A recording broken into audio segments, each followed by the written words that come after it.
Everyone turned their heads when he walked in late, in a wrinkled shirt, shoes barely polished, and the air of someone who didn't quite belong.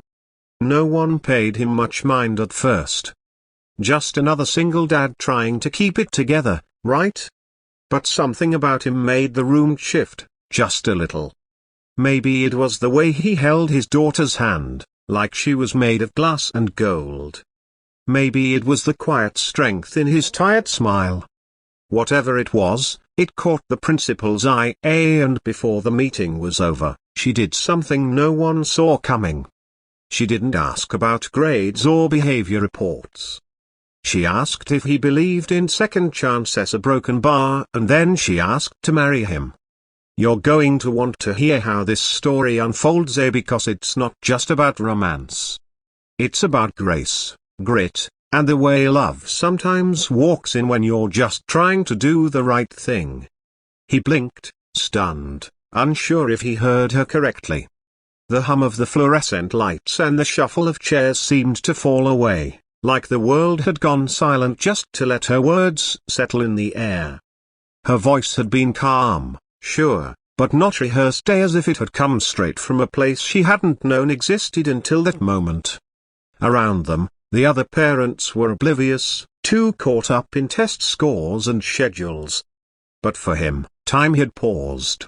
He shifted his weight, trying to process it. Not a joke. Not a slip of the tongue.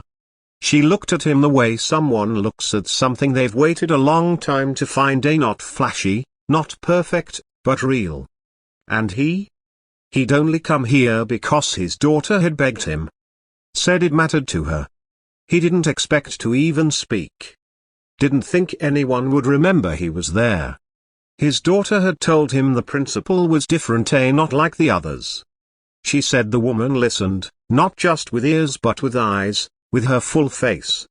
And when she looked at his little girl, it was like she saw something the world usually missed. Still, this. A proposal. Out of nowhere. He hadn't even said much. A thank you for taking care of his child. A compliment on how she seemed to really love being at school. That was it. But maybe that was everything. He didn't have much, just his hands, calloused from long hours, and his heart, stitched together from too many hard days and not enough soft ones. He hadn't brought flowers. Didn't drive a nice car. His daughter's backpack had a broken zipper he hadn't gotten around to fixing. He hadn't even shaved. But he spoke gently. Moved deliberately. And when he talked about his child, his entire face softened, like she was the part of him that still believed in beautiful things. Maybe that was what she saw. She didn't look embarrassed. She didn't take it back. Her eyes stayed steady, almost amused.